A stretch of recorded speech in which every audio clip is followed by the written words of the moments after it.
नमस्कार दोस्तों, मैं अखिलेश मिश्रा आपके अपने एजुकेशनल यूट्यूब चैनल विद्यार्थी तक में स्वागत करता हूं। जय हिंद साथियों, कैसे हैं आप सभी। मैं अखिलेश मिश्रा एक बार फिर से आप सभी साथियों का आपके अपने यूट्यूब चैनल विद्यार्थी तक पे हार्दिक स्वागत करता हूं। साथियों, ये डेली आप लोगों की करंट अफेयर की क्लास होती है जो कि डेली आप लोगों को दिया जाता है। हम लोग अच्छे कुछ करंट अफेयर यहाँ पे करने का काम करते हैं, जो कि किसी भी कम्पिटिटिव एग्ज़ाम में 3 से 4 क्वेश्चन आने का काम करता है। चाहे वो आपका एसएससी हो, बैंक हो, रेलवे हो, यूपी पुलिस हो, यूपी लेखपाल हो, यूपी वीडियो हो, या तो फिर और भी कोई एक दिवसीय परीक्षाएं जो भी होती हैं, उन सभी परीक्षाओं में 3 से 4 क्वेश्चन आजकल करंट अफेयर के पूछे जाने का ट्रेंड चल पड़ा है। तो उसी क्वेश्चन को हम लोग यहाँ पे करने का काम करते हैं, जो कि अक्सर एग्ज़ाम में पूछ लिया जाता है। एग्ज़ाम के पॉइंट ऑफ व्यू से करंट अफेयर को अच्छे से मेहनत के साथ कलेक्ट किया जाता है, फिर उन क्वेश्चनों को कलेक्ट करने के बाद आप लोगों को देने का काम किया जाता है। तो साथियों, आप लोग क्लास को शुरू से लेकर लास्ट तक देखा करिए, साथ ही साथ क्लास को ज़्यादा से ज़्यादा शेयर किया करिए, जिससे कि और भी विद्यार्थियों तक हमारा यूट्यूब चैनल विद्यार्थी तक पहुंच सके और उनके भी करियर में हम भी अपनी कुछ अहम भूमिका निभा सकें। ठीक साथियों, ये हमारा रिक्वेस्ट है आप लोगों से कि आप लोग हमारे इस यूट्यूब चैनल विद्यार्थी तक को साथ ही साथ करंट अफेयर की क्लास को ज़्यादा से ज़्यादा शेयर किया करिए, जिससे कि और भी लोगों तक यह क्लास पहुँच सके। साथ ही साथ अगर आप हमारे यूट्यूब चैनल विद्यार्थी तक पे नए हैं तो आप भी हमारे YouTube चैनल विद्यार्थी तक को सब्सक्राइब करिए, और क्लास अगर अच्छी लगी हो तो क्लास को आप लाइक करिए, अगर क्लास अच्छी ना लगी हो तो आप डिसलाइक भी कर सकते हैं। ठीक साथियों, तो आइए हम लोग आज 25/11/2020 अर्थात 25 नवंबर के कुछ करंट अफेयर को करने का काम करते हैं, जो कि एग्ज़ाम के पॉइंट ऑफ व्यू से काफ़ी महत्वपूर्ण माने जाते हैं। तो साथियों, आज का पहला करंट अफेयर है कि प्रधानमंत्री 26 नवंबर को री इन्वेस्ट 2020 का उद्घाटन करेंगे। प्रधानमंत्री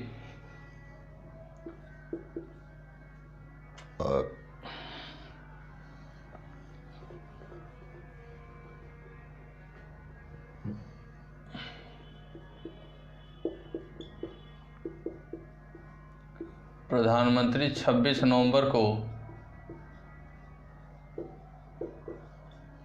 री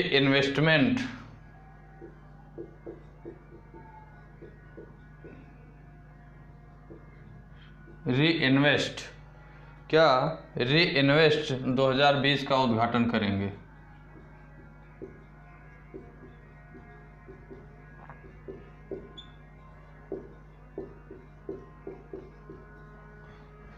साथियों, हमारे भारत के प्रधानमंत्री 26 नवंबर को 26 नवंबर 2020 को री इन्वेस्ट 2020 का उद्घाटन करेंगे। किसका? री इन्वेस्ट 2020 का उद्घाटन करेंगे।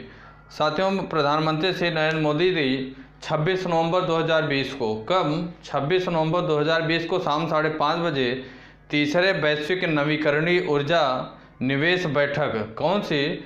तीसरे वैश्विक नवीकरणीय ऊर्जा निवेश बैठक और प्रदर्शनी अर्थात री इन्वेस्ट 2020 का वर्चुअल माध्यम से उद्घाटन करेंगे। यह सम्मेलन नवीन और नवीकरणीय ऊर्जा मंत्रालय द्वारा आयोजित किया जाएगा।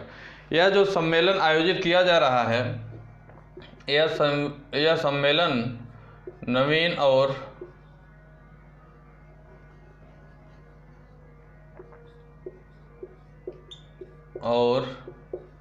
नवीकरणीय ऊर्जा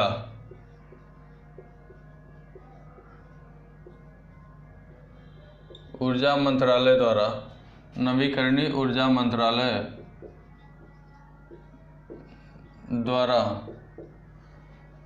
नवीन और नवीकरणीय ऊर्जा मंत्रालय द्वारा आयोजित किया जा रहा है यह सम्मेलन, और यह 26 से 28 नवंबर 2020 तक आयोजित किया जाएगा। कब तक? 26 से 28 नवंबर के बीच, अर्थात 2 दिन के यह आयोजन चलेगा। प्रधानमंत्री जी 26 नवंबर को री इन्वेस्ट 2020 का उद्घाटन करेंगे, और यह आयोजन जो किया जा रहा है, यह आयोजन नवीन और नवीकरणीय ऊर्जा मंत्रालय द्वारा आयोजित किया जा रहा है। इसका आयोजन 26 से 28 नवंबर अर्थात 2 दिन का इसका आयोजन रहेगा। साथियों, अब हम बात कर लेते हैं थोड़ा सा री इन्वेस्ट 2020 के बारे में कि क्या होता है री इन्वेस्ट 2020। साथियों, री इन्वेस्ट 2020 के लिए अगर बात करें तो इसका विषय सतत ऊर्जा परिवर्तन के लिए नवोन्मेषण। इसकी अगर विषय की बात करें कि री इन्वेस्ट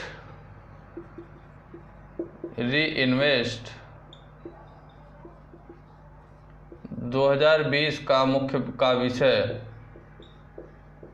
क्या है, तो इसके विषय की बात करें साथियों, सतत ऊर्जा परिवर्तन के लिए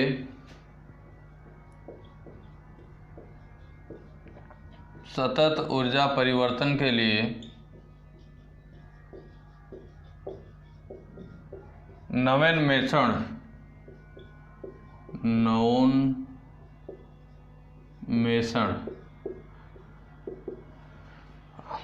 साथियों, जो हमारा री इन्वेस्ट 2020 आयोजित किया जा रहा है 26 से 28 नवंबर के बीच में, इसके अगर मुख्य विषय की बात करें तो इसका मुख्य विषय है सतत ऊर्जा परिवर्तन के लिए नवोन्मेषण। ठीक है साथियों, इसमें नवीकरणीय और भविष्य के ऊर्जा विकल्पों पर 3 दिवसीय सम्मेलन और निर्माताओं, डेवलपर्स, निवेशकों और नवोन्मेषकों की एक प्रदर्शनी होगी। यह जो आयोजन किया जा रहा है इसके अंतर्गत 3 दिवसीय सम्मेलन और निर्माताओं, डेवलपर्स, निवेशकों और नवोन्मेषकों की एक प्रदर्शनी होगी। इसमें 75 से अधिक अंतर्राष्ट्रीय मंत्री स्तरीय प्रतिनिधिमंडल, कितने 75 से अधिक अंतर्राष्ट्रीय मंत्री स्तरीय प्रतिनिधिमंडल होगा। साथ ही साथ 1000 से अधिक वैश्विक उद्योग जगत के नेता भी शामिल होंगे। इसी के साथ साथ साथियों 50,000 प्रतिनिधियों के भाग लेने की भी उम्मीद है। 50,000 प्रतिनिधि ऐसे होंगे जो इसमें भाग लेंगे। ठीक साथियों बात किया जाए तो इसका उद्देश्य, इस आयोजन का जो उद्देश्य है, यह नवीकरणीय ऊर्जा के विकास और तैनाती को बढ़ाने और वैश्विक निवेश समुदाय को भारतीय ऊर्जा हिस्सेदारों के साथ जोड़ने के विश्वव्यापी प्रयास को तेज करना है। इसका उद्देश्य 2015 और 18 में आयोजित पहले 2 संस्करण, इसका पहला संस्करण अगर बात किया जाए, यह हमारा तीसरा संस्करण है जो 2020 में आयोजित किया जा रहा है। इसका पहला संस्करण 2015 में आयोजित किया गया था।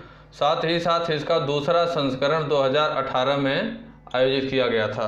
कब? 2018 में आयोजित किया गया था। ठीक, इसके अंतर्गत साथियों 2 संस्करणों की सफलता पर निर्माण करना और नवीकरणीय ऊर्जा में निवेश को बढ़ावा देने के लिए एक अंतर्राष्ट्रीय मंच प्रदान करना है।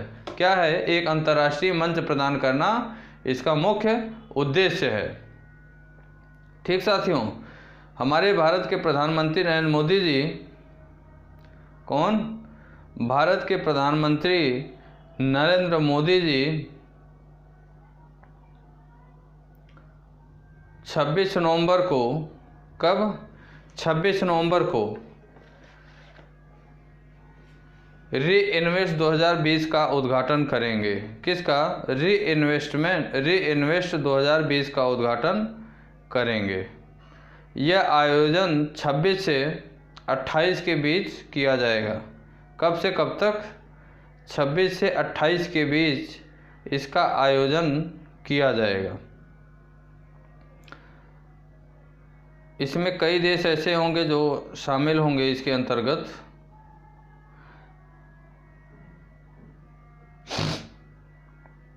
कई देश ऐसे होंगे जो इसके अंतर्गत इसमें शामिल होंगे। अगली जानकारी साथियों कि हमारे भारत सरकार ने देश के उपयोगकर्ता द्वारा 43 मोबाइल ऐप पर रोक लगाई है फिर से। ठीक, इससे पहले 29 जून 2020 को रोक लगाई गई थी, लेकिन अभी हाल ही में कल हमारे देश के उपयोगकर्ताओं द्वारा 43 मोबाइल ऐप के उपयोग पर रोक लगा दी गई है। भारत सरकार द्वारा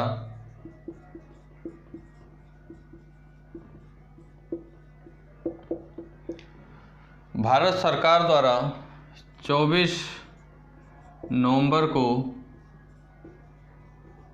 भारत के उपयोगकर्ताओं द्वारा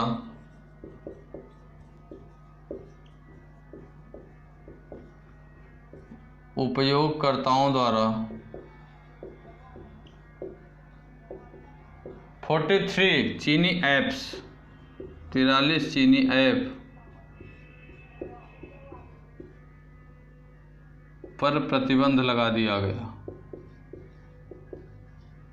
चीनी ऐप के उपयोग पर प्रतिबंध लगाया गया। इसकी बात करें साथियों तो इलेक्ट्रॉनिक्स और सूचना प्रौद्योगिकी मंत्रालय भारत सरकार ने सूचना प्रौद्योगिकी अधिनियम की धारा 69A यह जो रोक लगाई गई, यह धारा किसकी धारा? सूचना प्रौद्योगिकी अधिनियम की धारा। सूचना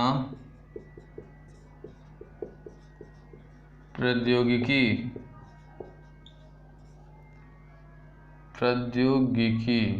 अधिनियम की धारा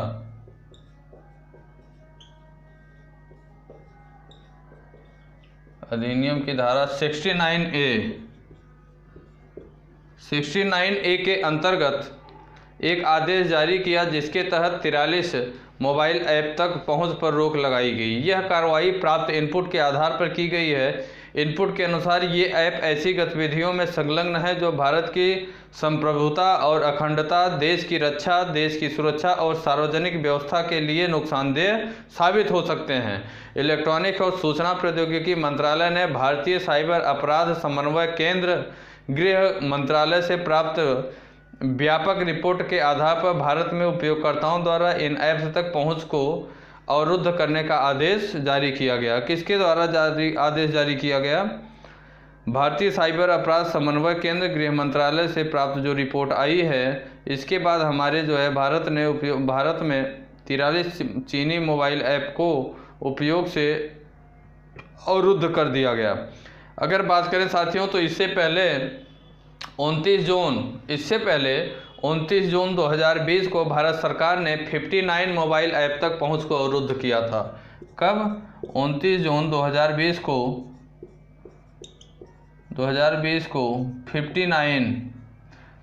59 मोबाइल ऐप को अवरुद्ध किया था। साथ ही साथ 2 सितंबर 2020 को सूचना प्रौद्योगिकी अधिनियम की धारा 69 के तहत 118 अन्य ऐप पर भी प्रतिबंध लगा दिया गया था। कब? 2 सितंबर 2020 को 2 सितंबर 2020 को 118 118 अन्य ऐप पर प्रतिबंध लगाया गया था। सरकार सभी मोर्चों पर भारतीय नागरिकों के हितों की रक्षा और देश की संप्रभुता एवं अखंडता के लिए प्रतिबद्ध है। सरकार इसे सुनिश्चित करने के लिए सभी हर संभव कदम उठाएगी जिसमें भारत की अखंडता, संप्रभुता और साथ ही साथ सुरक्षा बनी रहे। संप्रभुता, अखंडता, देश की रक्षा, देश की सुरक्षा और सार्वजनिक व्यवस्था नुकसानदेह न हो। ठीक साथियों, तो अभी हाल ही में कितने चीनी मोबाइल ऐप पर प्रतिबंध लगाया गया बताइए? 49। कितने चीनी ऐप पर प्रतिबंध लगाया गया? अभी 43 चीनी ऐप पर। कितने चीनी ऐप पर? 43। अभी साथियों केंद्रीय खाद्य प्रसंस्करण उद्योग मंत्री श्री नरेंद्र सिंह तोमर जी ने 24 नवंबर 2020 को वीडियो कॉन्फ्रेंसिंग के माध्यम से प्रधानमंत्री किसान योजना में की कृषि प्रसंस्करण क्लस्टरों की अवसंरचना के निर्माण योजना के तहत प्राप्त प्रस्तावों पर विचार के लिए अंतर मंत्रालयीय अनुमोदन समिति की बैठक की। परियोजना को प्रमोटरों ने भी वीडियो कॉन्फ्रेंसिंग के माध्यम से भाग लिया।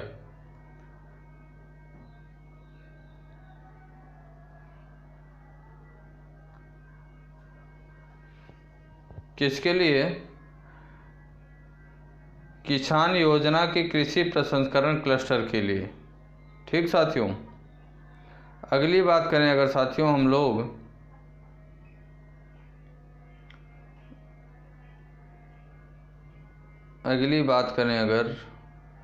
तो हमारे जो थल सेना प्रमुख हैं वह पूर्वोत्तर क्षेत्र में सुरक्षा के हालात की समीक्षा किए। बात कर लेते हैं उनके बारे में भी।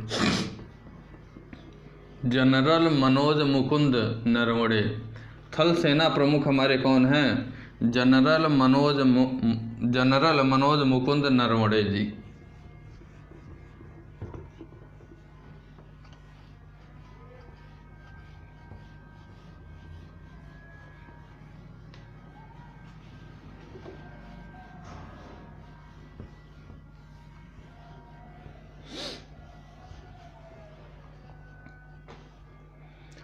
थल सेना प्रमुख ने पूर्वोत्तर क्षेत्र में सुरक्षा के हालात की समीक्षा की।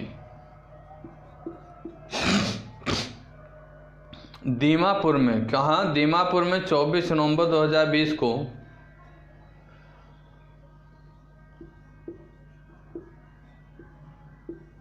दीमापुर 24 नवंबर 2020 को थल सेना प्रमुख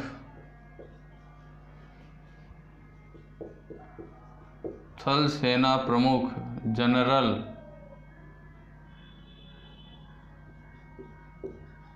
मनोज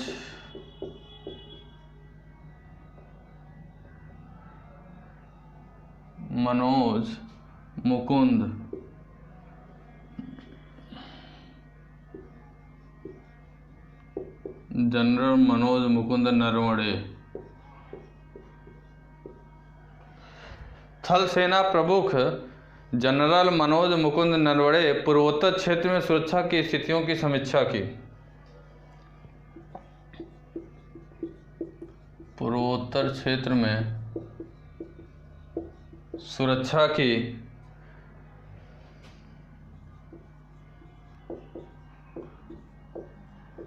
स्थितियों की समीक्षा की। सुरक्षा के स्थितियों की समीक्षा की। इनके ये साथियों 3 दिवसीय दौरे पे हैं। कितने? 3 दिवसीय दौरे पर हैं।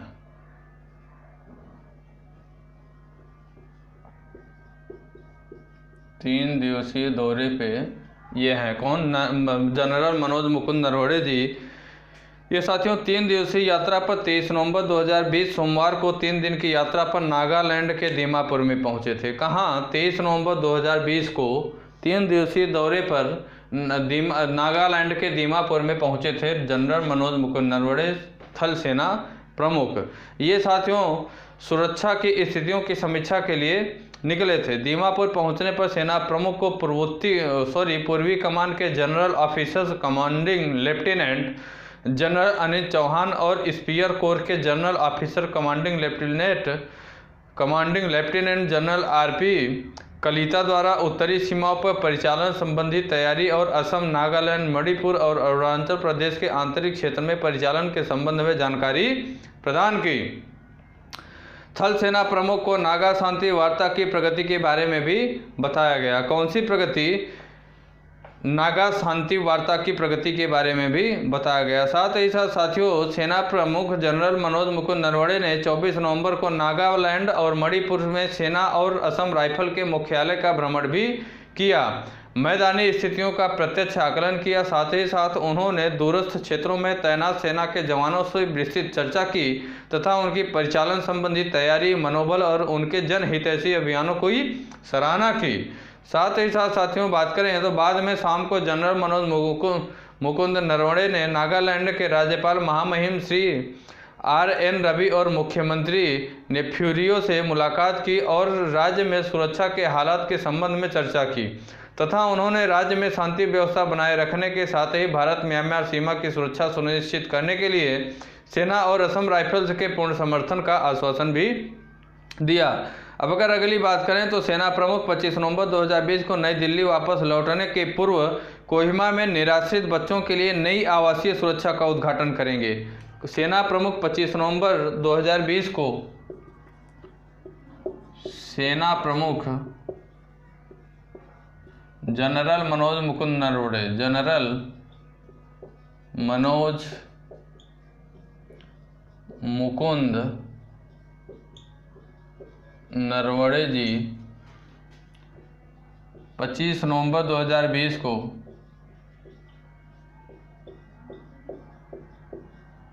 कोहिमा में, कहाँ? कोहिमा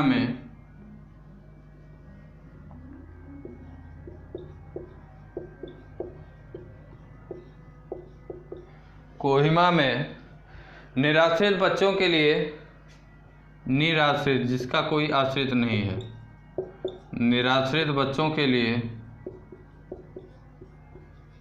किसके लिए? निराश्रित बच्चों के लिए नई आवासीय सुविधा का नई आवासीय सुविधा का उद्घाटन करेंगे।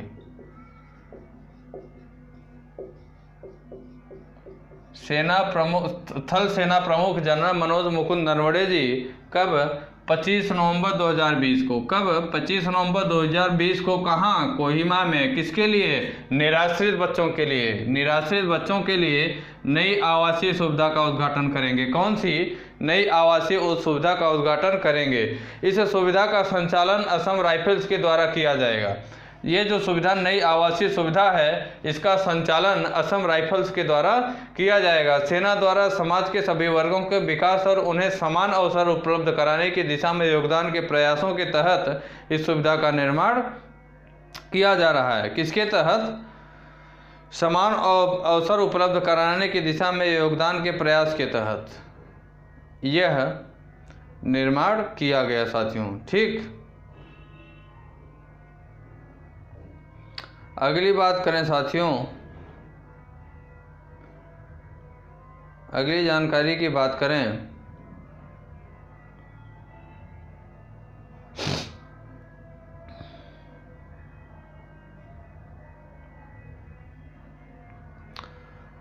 अगली बात करें साथियों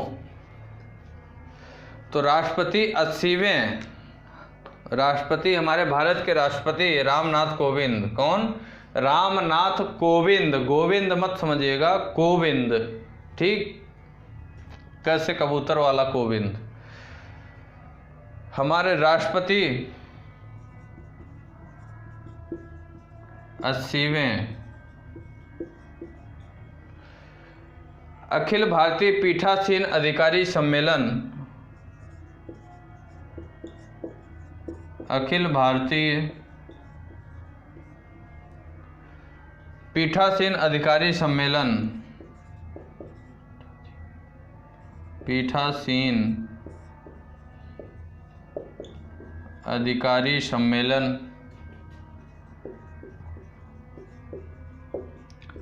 पीठासीन अधिकारी सम्मेलन का उद्घाटन करेंगे।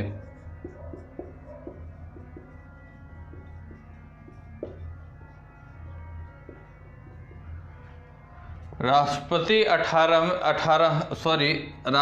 80वें अखिल भारतीय पीठासीन अधिकारी सम्मेलन, कौन सा? अखिल भारतीय पीठासीन अधिकारी सम्मेलन का उद्घाटन करेंगे। कहाँ पे उद्घाटन करेंगे? गुजरात के केवड़िया में। उद्घाटन यहाँ हम लिख देते हैं, गुजरात के केवड़िया में, गुजरात के केवड़िया जिले में।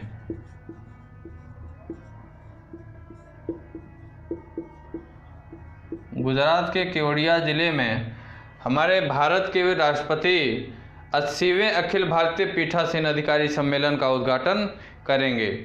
साथियों, हमारे इस सम्मेलन में बात करें तो हमारे भारत के प्रधानमंत्री नरेंद्र मोदी जी भी वर्चुअली वो उपस्थित रहेंगे। वर्चुअल माध्यम से वो भी उपस्थित होकर संबोधन करेंगे। साथ ही साथ समापन समारोह को भी संबोधित करेंगे। साथियों, बात करें अगर तो संविधान दिवस के उत्सव और पीठासीन अधिकारियों के सम्मेलन के शताब्दी वर्ष को दृष्टिगत रखते हुए, किसके लिए? संविधान दिवस के उत्सव और पीठासीन अधिकारियों के सम्मेलन के शताब्दी वर्ष को दृष्टिगत रखते हुए इस बार 80वें अखिल भारतीय पीठासीन अधिकारी सम्मेलन का आयोजन 25 व 26 नवंबर गुजरात की धरती पर केवड़िया में होने जा रहा है। कब से? 25 व 26 नवंबर, 25 व 26 नवंबर के बीच।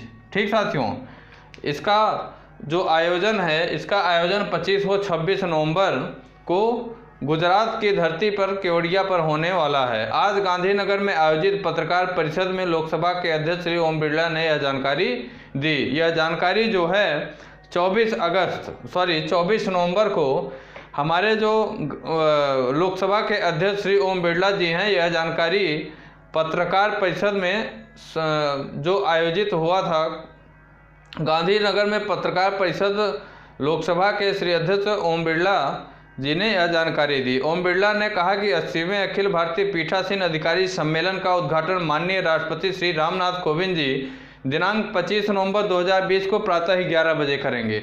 इसका उद्घाटन जो है हमारे भारत के राष्ट्रपति रामनाथ कोविंद जी 25 नवंबर को सुबह ही 11 बजे करेंगे। कब करेंगे? सुबह ही 11 बजे इसका उद्घाटन करेंगे।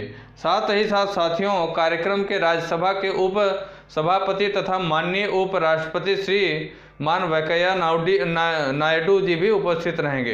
इस कार्यक्रम के दौरान हमारे राज्यसभा के उपसभापति तथा माननीय उपराष्ट्रपति श्री मान वेंकैया नायडू जी भी उपस्थित रहेंगे। पीठासीन अध्यक्षों के सम्मेलन में सभापति भी इस 2 दिवसीय सम्मेलन में शामिल होंगे।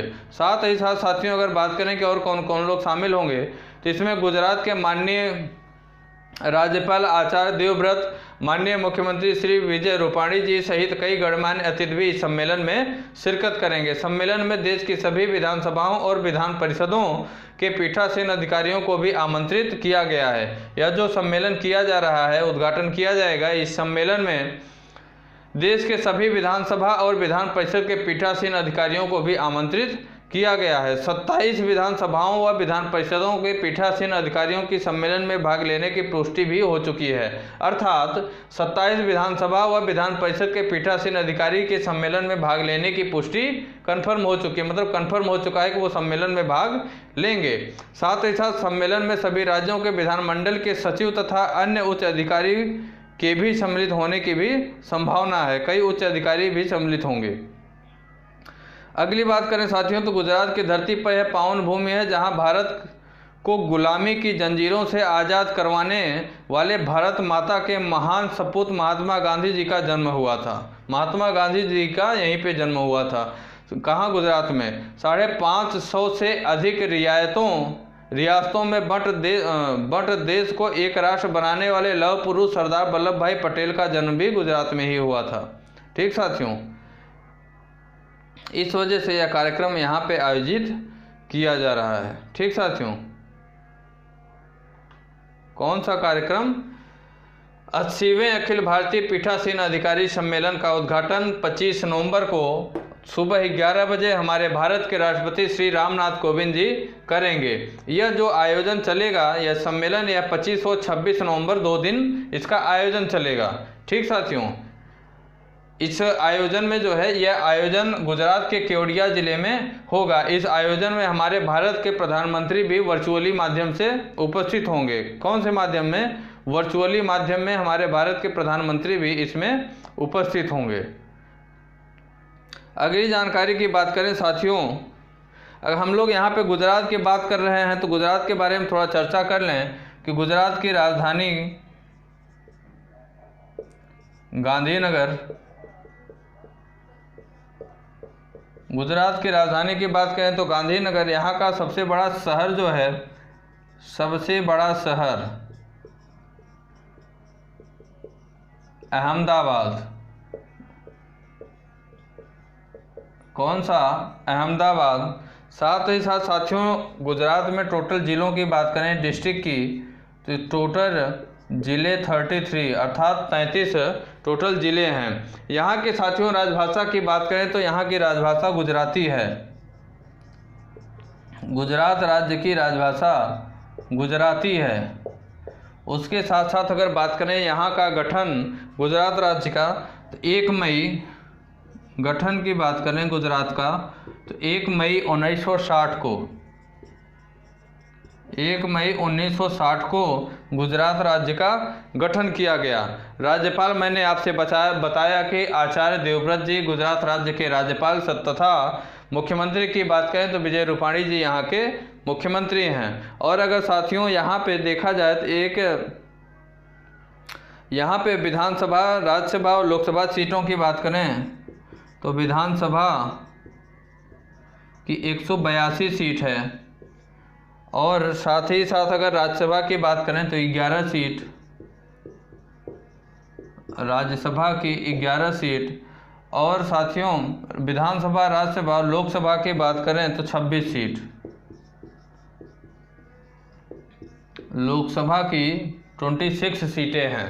ठीक साथियों, हम लोग गुजरात राज्य की चर्चा कर रहे थे, इस वजह से गुजरात राज्य के बारे में भी जानकारी प्राप्त किए कि गुजरात राज्य के अगर गवर्नर की अर्थात राज्यपाल की बात करें तो आचार्य देवव्रत जी गुजरात राज्य के गवर्नर हैं। और अगर यहाँ के सीएम अर्थात मुख्यमंत्री की बात करें तो विजय रूपाणी जी यहाँ के गुजरात राज्य के मुख्यमंत्री हैं। और साथियों, अगर गुजरात राज्य के राजधानी की बात करें तो गांधीनगर गुजरात की राजधानी है। और गुजरात राज्य के सबसे बड़े शहर की बात करें तो अहमदाबाद यहाँ का सबसे बड़ा शहर है।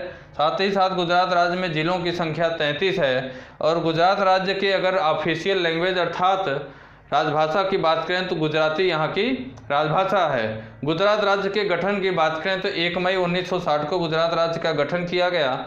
गुजरात राज्य में विधानसभा की सीटों की बात करें तो 182 सीटें, राज्यसभा की सीटों की बात करें तो 111 तथा लोकसभा की सीटों की बात करें तो 26 सीटें गुजरात राज्य में लोकसभा की हैं। ठीक साथियों, अब हम लोग अगली चर्चा करेंगे।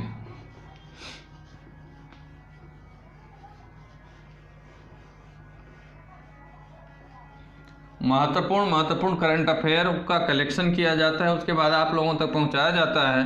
उसे अच्छे से एनालिसिस भी किया जाता है कि आपके एग्जाम में कौन से क्वेश्चन आने के चांस हैं, इस समय एग्जाम में किस प्रकार के क्वेश्चन को पूछे जाने का ट्रेंड चल रहा है। ये सारी चीज़ों का एनालिसिस करने के बाद ही आप लोगों तक क्वेश्चन को पहुँचाए जाने का काम किया जाता है। आप लोग क्लास को पूरा शुरू से लास्ट तक देखा करिए।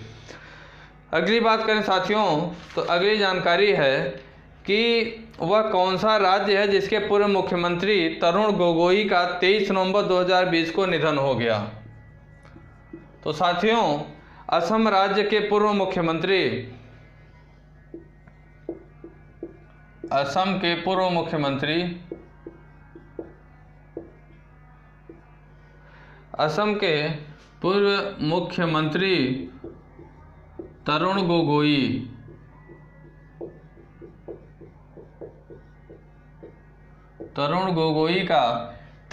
का 23 नवंबर 2020 को निधन हो गया।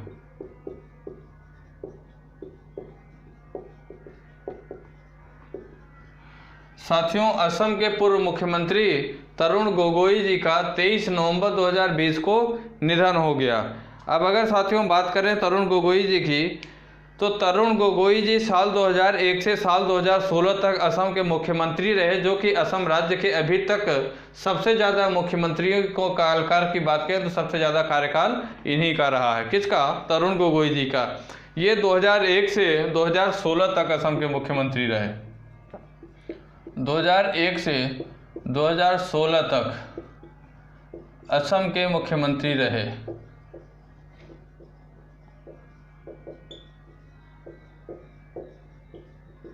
तरुण गोगोई जी 2001 से 2016 तक असम के मुख्यमंत्री रहे। साथ ही साथ साथियों, गोगोई ने कांग्रेस को लगातार 3 विधानसभा चुनाव में जीत दिलाई। सबसे लंबे समय तक असम का मुख्यमंत्री रहने का रिकॉर्ड भी तरुण गोगोई जी के नाम ही है। किसके नाम? तरुण गोगोई जी के ही नाम है। साथ ही साथ साथियों, गोगोई 6 बार लोकसभा के लिए भी चुने गए। गोगोई जी 6 बार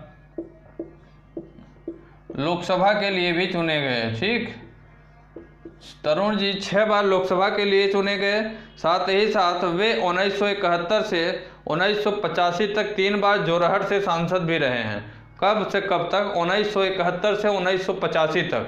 कहाँ? जोरहट के सांसद भी रहे हैं। साथ ही साथ उनके बाद साल 1991 से 1996 और साल 1998 से 2002 के दौरान कालीबोर के सांसद भी रहे। जोरहट के बाद की बात करें तो 1991 से 1996 तक और 1998 से 2002 के दौरान कालीबोर के सांसद रहे हैं तरुण गोगोई जी, जो कि असम के मुख्यमंत्री थे। पूर्व मुख्यमंत्री अब हम लोगों के बीच नहीं रहे। उनका 23 नवंबर 2020 को निधन हो गया। ठीक साथियों,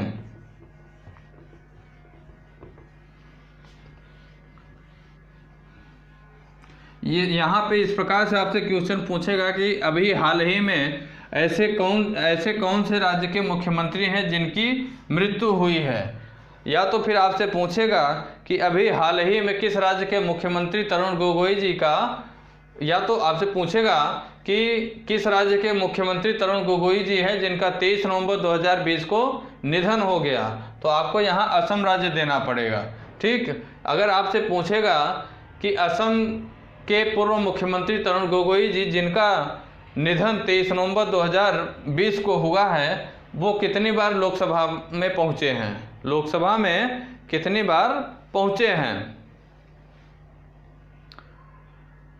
अगली जानकारी की बात करें साथियों, तो वह कौन सा देश है। अब साथियों हम लोग असम की चर्चा कर रहे थे, तो असम के बारे में थोड़ी सी जानकारी प्राप्त करेंगे। असम, असम की राजधानी की बात करें साथियों, असम की राजधानी की बात करें तो दिसपुर यहाँ की राजधानी है। असम की राजधानी दिसपुर। यहाँ का सबसे बड़ा शहर की बात करें, सबसे बड़ा शहर, यहाँ का सबसे बड़ा शहर गुवाहाटी है। असम राज्य का सबसे बड़ा शहर गुवाहाटी है। जिलों की बात करें तो टोटल 33 ज़िले इसमें भी हैं। असम राज्य में 33 ज़िले हैं टोटल। साथ ही साथ यहाँ की राजभाषा की बात करें अगर साथियों, ऑफिशियल लैंग्वेज की बात करें तो असमिया यहाँ की राजभाषा है। कौन सी? असमिया यहाँ की राजभाषा है। साथ ही साथ साथियों इसके गठन की बात करें, असम के गठन की बात करें तो 26 जनवरी 1960 को यहाँ का गठन किया गया। कब? 26 जनवरी 1960 को असम राज्य का गठन किया गया। मुख्यमंत्री की बात करें साथियों तो यहाँ के मुख्यमंत्री सर्बानंद सोनोवाल जी यहाँ के मुख्यमंत्री हैं। सर्बानंद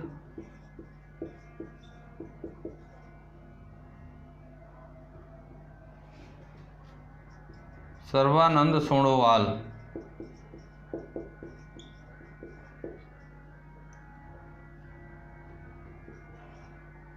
सर्बानंद सोनोवाल यहाँ के मुख्यमंत्री हैं। और अगर बात करें यहाँ के राज्यपाल तो जगदीश मुखी यहाँ के राज्यपाल, जगदीश मुखी, जगदीश मुखी। और साथ ही साथ विधानसभा की बात करें साथियों तो 116 सीट,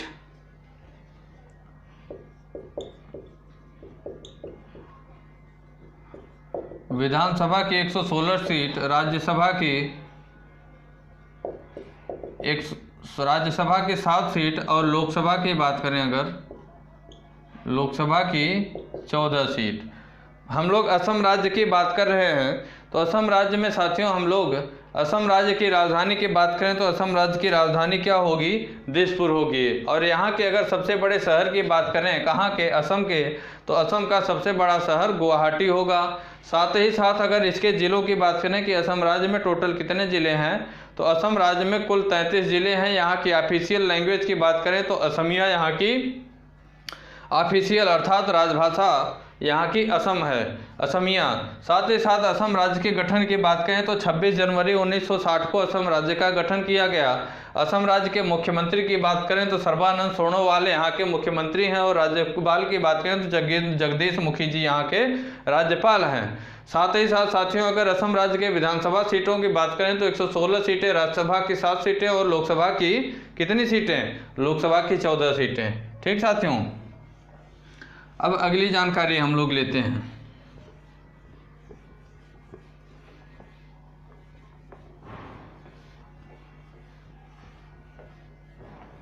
अगली जानकारी की बात करेंगे हम लोग। अगली जानकारी है साथियों को किस देश ने मुक्त आकाश निगरानी संधि से, किस देश ने मुक्त आकाश निगरानी संधि से औपचारिक रूप से खुद को हटा लिया है? अमेरिका है साथियों। अमेरिका देश ने, अमेरिका ने मुक्त आकाश निगरानी संधि, मुक्त आकाश निगरानी संधि, मुक्त आकाश निगरानी संधि से, मुक्त आकाश निगरानी संधि से औपचारिक रूप से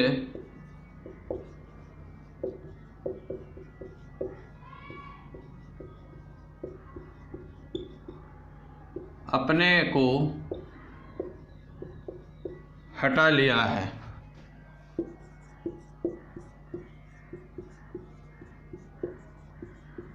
अमेरिका साथियों, कौन? अमेरिका जो है यह मुक्त आकाश निगरानी संधि, कौन? मुक्त आकाश निगरानी संधि से औपचारिक रूप से अपने आप को हटा लिया है। हम साथियों आपको बताएं कि अमेरिका ने यह घोषणा जो है 22 नवंबर को किया। यह घोषणा की बात करें तो यह ऐलान अमेरिका ने 22 नवंबर को किया। 22 नवंबर को मुक्त आकाश निगरानी संधि से अपने आप को औपचारिक रूप से हटाने की बात अमेरिका करता है। हम आपको बताएं साथियों कि साल 2002 में लागू हुई उस संधि, यह संधि जो लागू हुई थी, यह संधि 2002 में लागू की गई थी। कब लागू की गई थी? 2002 में इस संधि को लागू किया गया था। तो जब यह संधि लागू हुई, उस संधि के मुताबिक 30 से अधिक देशों को एक दूसरे के क्षेत्र में हथियारों के बिना निगरानी उड़ानों की अनुमति है। मतलब यह जो संधि मुक्त आकाश निगरानी संधि थी जो लागू हुई 2002 में, इस संधि के दौरान यह बात हुई कि 30 से अधिक देश एक दूसरे के क्षेत्र में, मतलब एक दूसरे दोनों मतलब 30 से अधिक जो देश हैं वो एक दूसरे के क्षेत्रों में, एक दूसरे देशों के क्षेत्रों में हथियार के बिना उड़ानों की अनुमति थी उन्हें। हम मतलब हथियार नहीं ले जाएंगे, हथियारों के बिना जो है उन्हें उड़ानों की अनुमति दी गई थी। अमेरिकी राष्ट्रपति जो उस समय तत्कालीन अमेरिकी राष्ट्रपति थे, डी आइजनहावर ने पहली बार जुलाई 1955 में यह प्रस्ताव दिया था कि अमेरिका और तत्कालीन सोवियत संघ एक दूसरे क्षेत्र के हवाई टोही उड़ानों की अनुमति दें। मॉस्को ने पहले उस प्रस्ताव को अस्वीकार कर दिया था। ये जो प्रस्ताव अमेरिका ने किया, अमेरिका के जो है तत्कालीन राष्ट्रपति जो थे डी आइजनहावर ने, वह पहली बार जुलाई 1955 में प्रस्ताव दिया कि अमेरिका और तत्कालीन सोवियत संघ एक दूसरे क्षेत्र में हवाई टोही उड़ानों की अनुमति दें।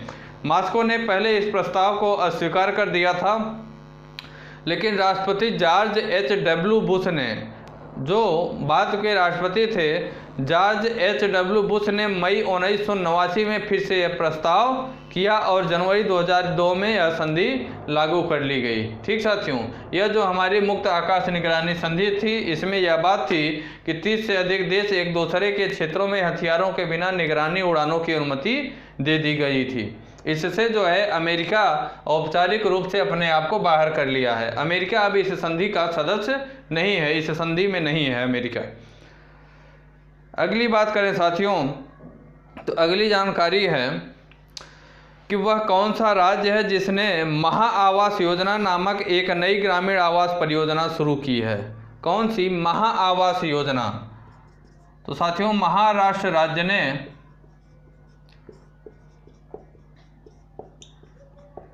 महा आवास योजना, कौन सी? महा आवास योजना नामक एक नई ग्रामीण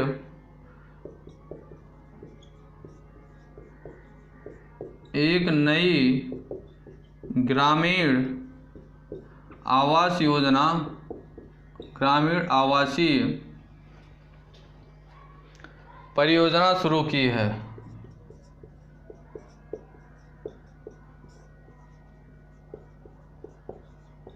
साथियों महाराष्ट्र सरकार ने, जिसके मुख्यमंत्री उद्धव ठाकरे जी हैं इस समय, महाराष्ट्र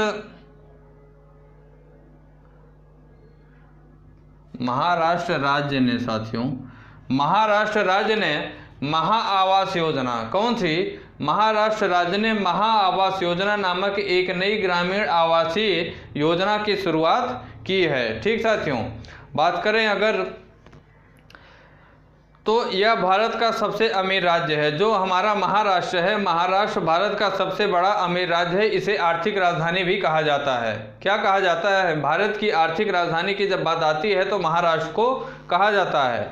साथियों अपने ग्रामीण क्षेत्रों में घर देने के लिए एक मेगा योजना शुरू की है। महाराष्ट्र राज्य ने अपने ग्रामीण क्षेत्रों में घर देने के लिए एक मेगा योजना शुरू किया गया है। बात करें तो अभियान के एक भाग के रूप में महाराष्ट्र सरकार ने अगले 100 दिनों में 8.82 लाख घरों का निर्माण करने का लक्ष्य रखा है। अगले 100 दिनों में महाराष्ट्र राज्य ने अगले 100 दिनों में 8.82 लाख घरों को, कितने 8.82 लाख घरों का निर्माण करने का लक्ष्य रखा गया है। एक आधिकारिक बयान के अनुसार 20 नवंबर 2020 और 28 फरवरी 2021 के बीच 4000 करोड़ रुपए की अनुमानित लागत है। यह जो 100 दिनों की बात किया गया है, यह 20 नवंबर से कितने 20 नवंबर से 28 फरवरी 2021 के बीच, 28 फरवरी 2021 के बीच कितने 20 नवंबर 2020 से 28 फरवरी 2021 के बीच 4000 करोड़ रुपए की अनुमानित लागत बताई गई है। 4000 करोड़ रुपए की अनुमानित लागत। यह जो लागत बताई गई है, यह 4000 करोड़ रुपए की अनुमानित लागत बताई गई है। इसका लक्ष्य 20 नवंबर से 28 फरवरी 2021 के बीच में प्राप्त करने का है। कितने 100 दिनों में 8.82 लाख घरों को बनाने की बात की गई है। ठीक साथियों, अब यहाँ आपसे क्वेश्चन पूछेगा एग्जामिनर कि महाराष्ट्र सरकार ने कौन सा अभियान, महाराष्ट्र सरकार ने ग्रामीण आवासीय योजना के अंतर्गत कौन सी योजना शुरू की गई। तो यहाँ आपको बताना पड़ेगा कि महाआवास योजना की शुरुआत की गई है। अब आपसे बात करेगा कि इस योजना की शुरुआत कब से कब, इस योजना के लक्ष्य को प्राप्त करने का समय क्या है, तो आपको बताना पड़ेगा 20 नवंबर 2020 से 28 फरवरी 2021 के बीच इसके लक्ष्य को प्राप्त करने की बात की गई है। ठीक साथियों, अगले क्वेश्चन की बात करें हम लोग, तो अगली जानकारी आती है साथियों कि वह कौन सा बैंक है जो दुनिया का पहला ऐसा बैंक बन गया है जिसके आधिकारिक ट्विटर हैंडल पर फॉलोअर्स की संख्या 10 लाख के पार पहुंच गई है। वह कौन सा दुनिया का पहला ऐसा बैंक है जिसके आधिकारिक ट्विटर हैंडल पर फॉलोअर्स की संख्या 10 लाख से अधिक पहुंच गई है। इसकी चर्चा करते हैं हम लोग साथियों।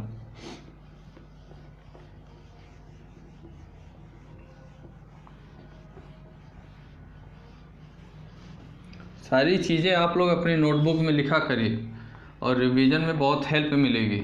अपने हाथ से लिखी हुई नोट्स जितनी अच्छी होती है उतना किसी और के द्वारा PDF या लिखी हुई नोट्स दिए गए पढ़ने की इच्छा नहीं होती है। उसका उत्साह जरूर रहता है तब तक जब तक वो हमें मिल नहीं जाता। साथियों, भारतीय रिजर्व बैंक कौन? भारतीय रिजर्व बैंक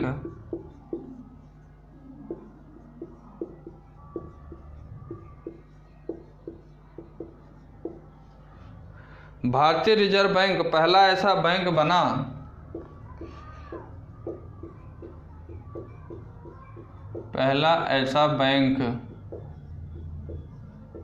बना जिसके आधिकारिक ट्विटर हैंडल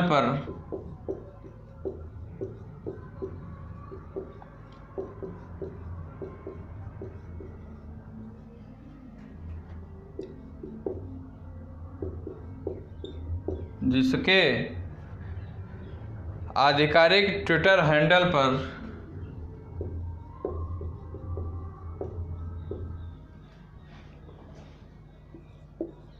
फॉलोअर्स की संख्या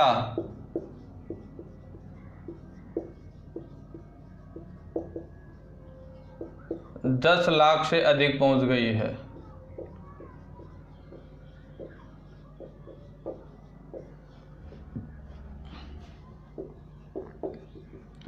10 लाख से अधिक हो गई है। साथियों, भारतीय रिजर्व बैंक जो है यह पहला ऐसा बैंक है, विश्व का पहला ऐसा बैंक है। किसका? विश्व का पहला ऐसा बैंक है जिसके आधिकारिक ट्विटर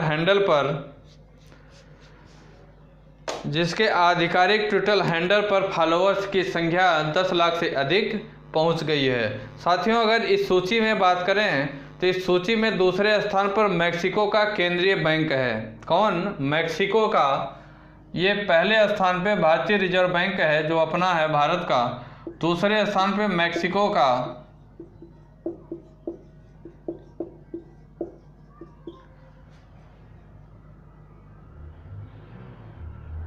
केंद्रीय बैंक है। दूसरे स्थान पर मैक्सिको का केंद्रीय बैंक है। उसके ट्विटर हैंडल पर, ऑफिशियल ट्विटर हैंडल पे अगर फॉलोअर्स की संख्या देखा जाए तो 7.74 लाख हैं। कितने? 7.74 लाख हैं। लेकिन साथियों, अगर बात करें तीसरे स्थान पे तो यह बैंक ऑफ इंडोनेशिया है जिसके फॉलोअर्स की संख्या 7.57 है। तीसरे स्थान पे bank of Indonesia.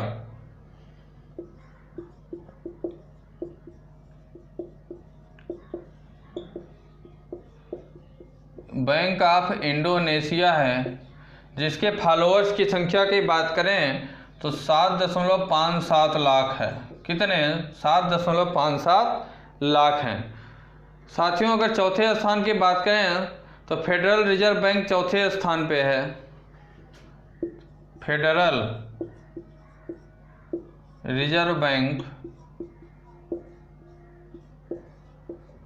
Reserve bank में फॉलोअर्स की संख्या चौथे स्थान पे।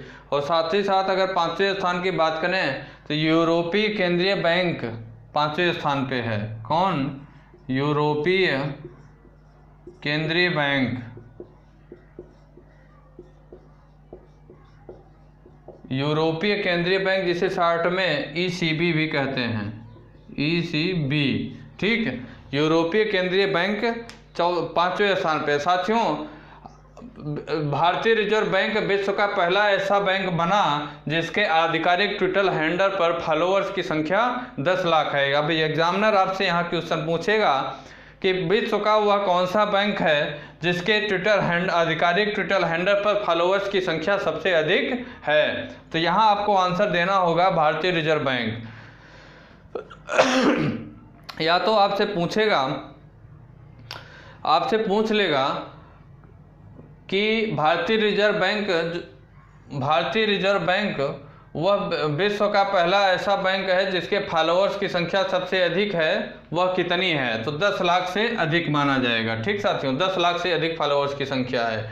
दूसरे नंबर पर मैक्सिको का केंद्रीय बैंक है जिसके फॉलोअर्स की संख्या 7.74 लाख है। तीसरे स्थान पर बैंक ऑफ इंडोनेशिया है जिसके फॉलोअर्स की संख्या 7.57 लाख है। चौथे स्थान पर फेडरल रिजर्व बैंक है और पांचवें स्थान पर यूरोपीय केंद्रीय बैंक है जिसके फॉलोअर्स की संख्या 5वें नंबर पे है इस सूची में। अब साथियों, यहीं पे अगर हम लोग भारतीय रिजर्व बैंक की बात करें, किसकी बात करें? भारतीय रिजर्व बैंक की, तो उसके बारे में थोड़ा जान लेते हैं।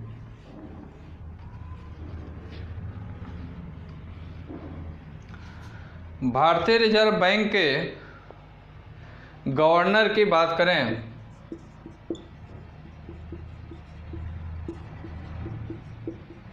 भारतीय रिजर्व बैंक के गवर्नर, वर्तमान गवर्नर शक्तिकांत दास जी हैं। कौन? शक्तिकांत दास जी RBI के वर्तमान गवर्नर हैं। साथियों, RBI की अगर मुख्यालय की बात करें,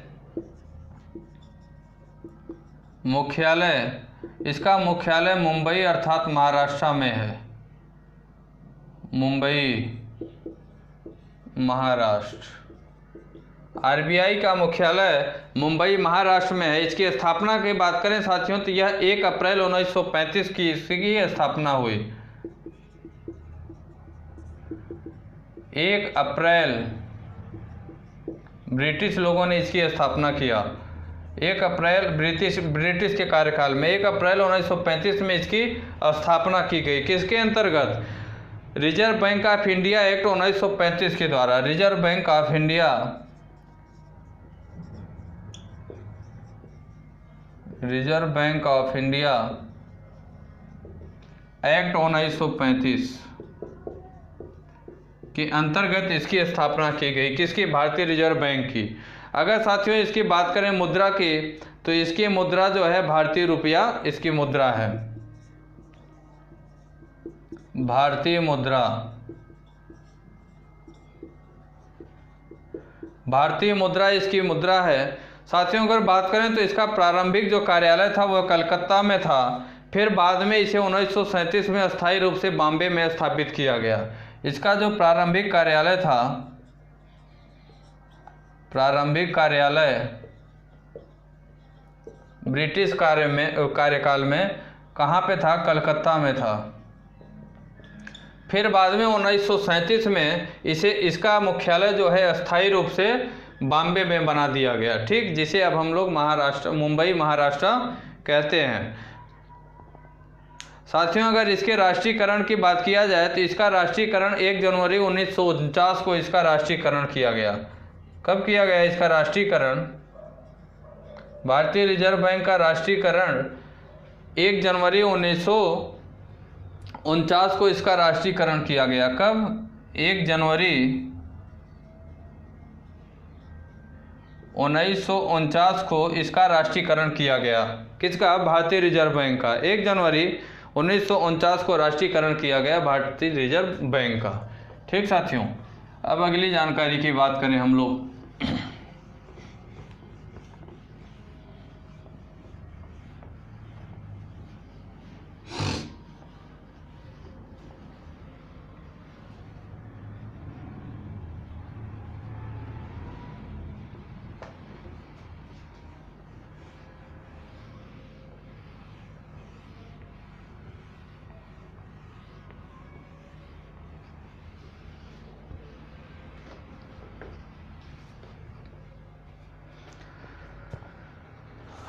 अगला क्वेश्चन है साथियों कि किस देश ने चंद्रमा के लूनार रॉक्स के नमूने लाने के लिए नवंबर 2020 के अंत तक चंद्रमा पर एक मानव रहित अंतरिक्ष यान भेजने की योजना बना रहा है?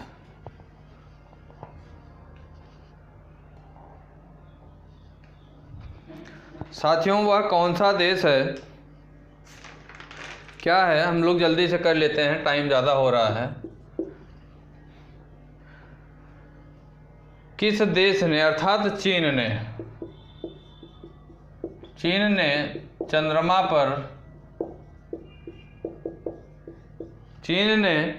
चंद्रमा से लूनार रॉक्स के नमूने, चंद्रमा से लूनार रॉक्स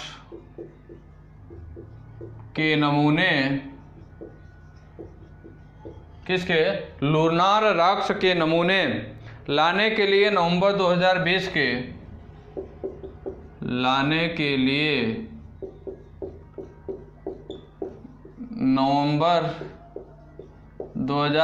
के अंत तक चंद्रमा पर चंद्रमा पर एक मानव रहित अंतरिक्ष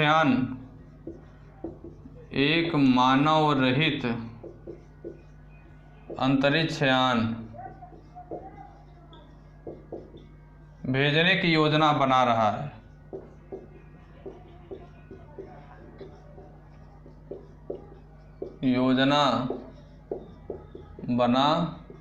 है।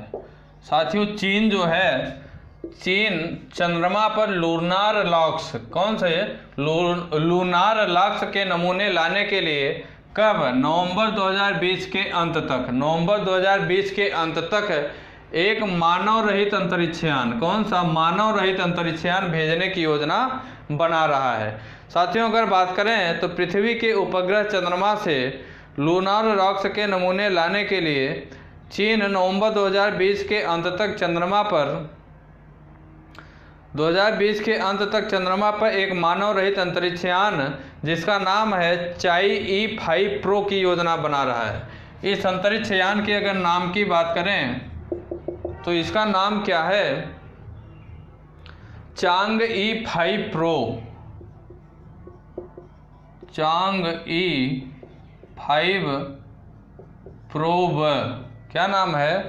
Chang'e 5 प्रोब, जिसे जो मानव रहित अंतरिक्ष यान भेजने की योजना बना रहा है। इस मानव रहित अंतरिक्ष यान का नाम है Chang'e 5 प्रोब। इसे भेजने की योजना बना रहा है। Chang'e 5 प्रोब, जिसका नाम चंद्रमा की प्राचीन चीनी देवी के नाम पर रखा गया। यह नाम जो है यह किसके? चंद्रमा की प्राचीन देवी के नाम पर रखा गया। चंद्रमा की प्राचीन देवी के नाम पर रखा गया। Chang'e 5 प्रोब जो नाम है, इसका नाम जो है चंद्रमा की प्राचीन देवी के नाम पर रखा गया है। ठीक साथियों, चंद्रमा की प्राचीन देवी के नाम पर इसका नाम रखा गया है। साथ ही साथ चीन का Chang'e 5 प्रोब ओशियन प्रोसेलरम या तो फिर ओशियन ऑफ स्टॉर्म के नाम से जाने वाले एक विशाल लावा मैदान से 2 किलोग्राम नमूने एकत्र करने का प्रयास करेगा। कहाँ से? ओशियनस प्रोसेलरम,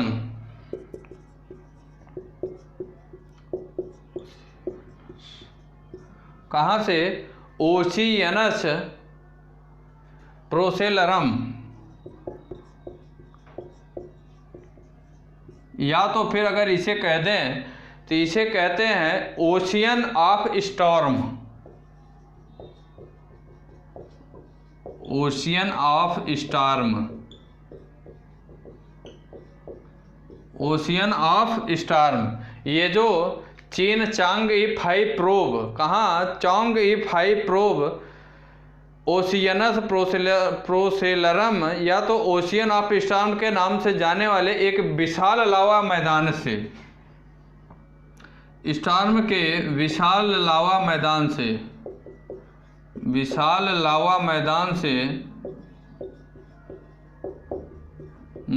से ये जो चीन ये अपना Chang'e 5 प्रोब अंतरिक्ष यान भेजेगा मानव रहित, इससे 2 किलोग्राम, कितना? 2 किलोग्राम नमूने प्राप्त करने की कोशिश करेगा। कितना? 2 किलोग्राम नमूने लाने की बात कर रहा है। अमेरिका ने वर्ष 1969 में से वर्ष 1972 तक 6 उड़ानों के माध्यम से 12 अंतरिक्ष यात्रियों को चंद्रमा पर उतारा था। अमेरिका की अगर बात करें तो अमेरिका 1969 से 1972 तक, 1969 से 1972 के बीच 6 उड़ानों के माध्यम से 12 अंतरिक्ष यात्री, 6 उड़ानों के माध्यम से